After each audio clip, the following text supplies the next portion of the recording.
Assalamualaikum warahmatullahi wabarakatuh. Perkenalkan, nama saya Siti Saripa. Saya dari kelas AKP 7A, jurusan akuntansi, program studi akuntansi keuangan publik. Pada kesempatan kali ini, saya akan mempresentasikan tentang merencanakan penugasan assurance. Lalu, bagaimana yang dimaksud dengan merencanakan penugasan assurance?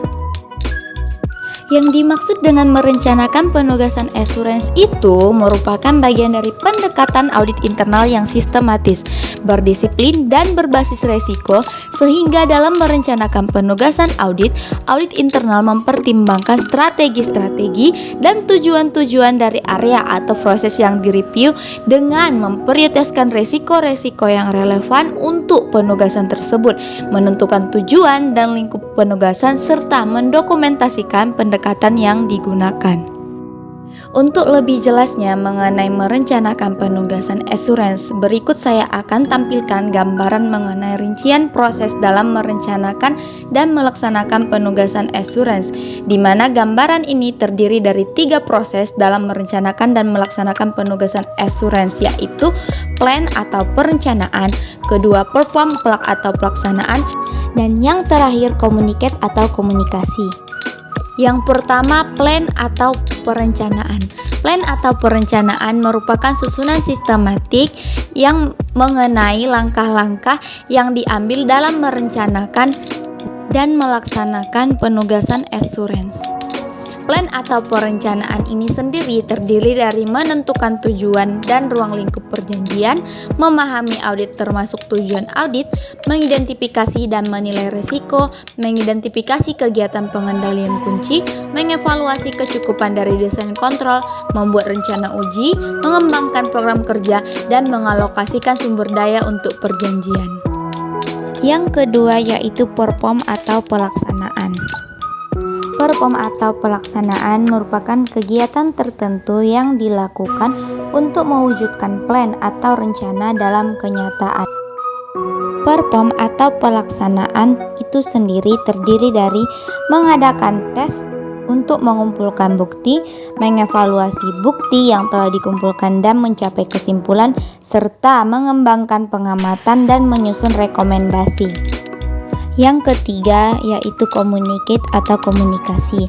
Communicate atau komunikasi merupakan penyampaian gagasan, harapan, dan pesan mengenai rincian dalam merencanakan dan melaksanakan penugasan assurance.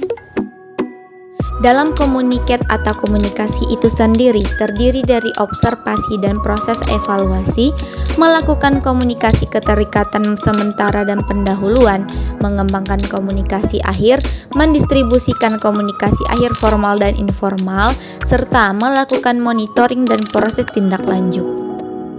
Setelah kita mengetahui gambaran rincian dalam proses merencanakan dan melaksanakan penugasan assurance, selanjutnya kita akan membahas langkah-langkah perencanaan dalam melaksanakan penugasan assurance. Lalu, apa saja langkah-langkah perencanaan pelaksanaan assurance? Langkah-langkah perencanaan penugasan assurance terdiri dari yang pertama, pahami konteks dan tujuan penugasan. Memahami konteks dan tujuan penugasan ini untuk perencanaan penugasan yang secara efektif, di mana auditor internal memastikan apakah penugasan ini merupakan permintaan akan jasa insurance atau consulting, karena ekspektasi pemangku kepentingan dan standar yang berlaku berbeda untuk kedua jenis penugasan. Yang kedua yaitu mengumpulkan informasi untuk memahami audit. Hal ini dilakukan agar auditor internal mengetahui tujuan bisnis atau bisnis objektif, proses yang ada untuk mencapai tujuan, risiko yang dapat menghambat tercapainya tujuan bisnis, dan pengendalian yang ada untuk memitigasi risiko. Yang ketiga, melakukan penilaian sementara atau preliminary assessment. Tujuan dari melakukan penilaian sementara ini adalah agar auditor internal dapat menggunakan informasi tersebut dalam penyusunan rencana auditnya. Yang keempat, menentukan tujuan-tujuan penugasan.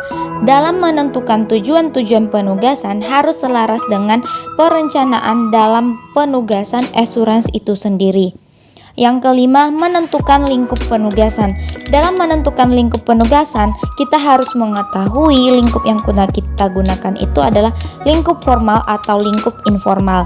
Dan yang keenam adalah alokasikan sumber daya manusia yang tepat keahliannya dan cukup. Dalam mengalokasikan sumber daya manusia yang tepat keahliannya dan cukup, berarti kita harus mengalokasikan sumber dayanya itu sesuai dengan keahlian yang dibutuhkan dalam penugasan asuransi. Yang terakhir, dokumentasi rencana audit yang dibuat. Dalam dokumentasi rencana audit yang dibuat ini merupakan catatan utama yang mencakup semua informasi yang perlu dipertimbangkan oleh auditor untuk melakukan audit secara memadai dan untuk mendukung laporan audit. Setelah kita mengetahui langkah-langkah perencanaan penugasan asuransi, selanjutnya kita membahas mengenai memahami dan memetakan proses dan pengendalian penugasan asuransi. Untuk mengidentifikasi resiko-resiko yang menyebabkan gagalnya pencapaian tujuan-tujuan bisnis, auditor internal harus memahami area atau proses yang direview.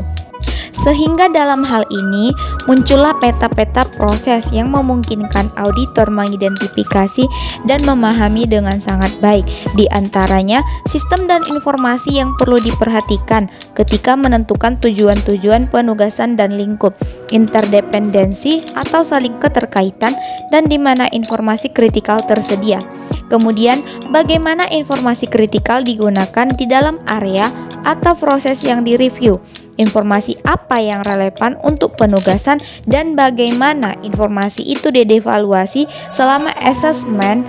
Kemudian, siapa yang berwenang mengakses informasi kritikal dan titik-titik di dalam rangkaian proses yang tidak ada pengendalian yang efektif atau di mana ada peluang untuk penyempurnaan atau perbaikan proses.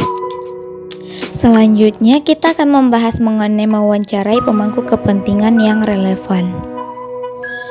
Mewawancarai pemangku kepentingan yang relevan merupakan langkah yang penting yang sangat menentukan dalam membantu auditor memahami dengan baik tujuan, desain, operasi, dan lingkungan pengendalian dari area atau proses yang direview.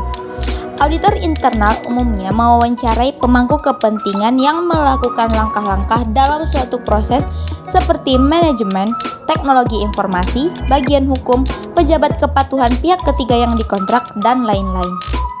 Selanjutnya kita akan membahas mengenai mendiskusikan skenario-skenario yang berpotensi mengandung resiko. Dalam mendiskusikan skenario-skenario yang berpotensi mengandung resiko, audit internal dapat melakukan brainstorming dengan seseorang atau sekelompok orang. Brainstorming mengenai skenario resiko fraud sangat bermanfaat karena memberikan berbagai sudut pandang atau perspektif untuk mempertimbangkan insentif atau tekanan yang menyebabkan terjadinya fraud, peluang-peluang untuk melakukan cara-cara manajemen, dan pihak-pihak lain mengabaikan pengendalian. Selanjutnya kita akan membahas mengenai melaksanakan suatu risk assessment sementara. Salah satu cara yang efektif untuk melaksanakan dan mendokumentasikan suatu risk assessment yang bersifat sementara pada tingkat penugasan adalah dengan membuat bagan yang menunjukkan resiko-resiko yang relevan dan pengendalian-pengendaliannya seperti risk and control matrix. Risk and Control Matrix merupakan alat yang biasanya digunakan internal untuk mengidentifikasi, menata, dan mengakses risiko-risiko yang dapat berpengaruh atas pencapaian tujuan-tujuan bisnis dari area yang direview beserta pengendalian-pengendalian yang memitigasi risiko-risiko tersebut. Selanjutnya kita akan membahas mengenai menentukan tujuan-tujuan penugasan. Sesudah auditor internal menyelesaikan preliminary risk assessment dan mengidentifikasi resiko-resiko signifikan yang akan dievaluasi selama penugasan, auditor dapat merumuskan tujuan-tujuan penugasan. Tujuan-tujuan penugasan menegaskan apa yang ingin dicapai oleh penugasan tersebut. Oleh karena itu, tujuan-tujuan itu harus memuat kegunaan yang jelas, singkat dan dihubungkan dengan risk assessment menurut standar 2210 A1. Selanjutnya kita akan membahas mengenai menentukan lingkup penugasan. Lingkup penugasan menjadi batas suatu penugasan. Auditor harus berhati-hati menetapkan batas-batas suatu penugasan dan dapat memastikan bahwa batas-batas ini menciptakan lingkup yang cukup untuk mencapai tujuan-tujuan penugasan. Lingkup ini dapat merumuskan unsur-unsur spesifik seperti area atau proses tertentu, lokasi geografis tertentu, dan waktu atau periode tertentu yang akan diliput oleh penugasan tersebut dengan sumber daya tertentu. Selanjutnya, kita akan membahas mengenai lingkup penugasan assurance. Lingkup penugasan assurance mungkin menyangkut tuntutan hukum baik yang sudah diketahui namun masih belum selesai atau tuntutan yang sangat mungkin terjadi dan kasus-kasus penyelanggaran atau non-compliance. Berikut ini contoh-contoh dari hal-hal yang dapat dimasukkan atau tidak dimasukkan dalam lingkup assurance. Yang pertama, biaya-biaya operasional perjalanan supplies, pegawai, dan lain-lain. Yang kedua, masalah personalia atau para eksekutif perusahaan, manajemen, dan lain-lain. Yang ketiga, lokasi atau kantor korporasi atau kantor pusat, lokasi operasional atau perwakilan di dalam atau di luar negeri, dan lain-lain. Kurun waktu, periode berjalan atau periode yang lalu, bulan, kuartal, tahun, dan seterusnya. Yang keempat, tingkat materialitas atau jumlah tertentu atau hanya jumlah di atas batas otorisasi pengeluaran dan seterusnya.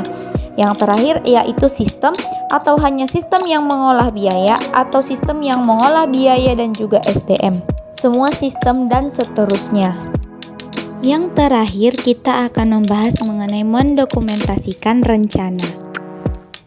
Dalam mendokumentasikan rencana, auditor mendokumentasikan informasi yang diperolehnya dalam kertas kerja penugasan. Informasi ini menjadi bagian dari program penugasan yang diperlukan untuk mencapai tujuan-tujuan penugasan seperti diisyaratkan oleh standar 2250 Engagement Work Program. Dalam proses penyusunan tujuan-tujuan penugasan dan lingkup penugasan dapat menghasilkan kertas kerja sebagai berikut. Yang pertama, proses map atau peta proses, rangkuman wawancara dan sesi brainstorming. Yang kedua, risk assessment sementara atau berupa risk and control matrix dan heat map. Dan yang terakhir, pertimbangan yang digunakan untuk menentukan resiko-resiko apa yang akan ditelaah dalam penugasan. Baiklah, cukup sekian perjumpaan kita pada video kali ini. Apabila ada kata yang salah, saya mohon maaf. Wabillahi taufiq wal hidayah. Wassalamualaikum warahmatullahi wabarakatuh. Sampai jumpa di next video.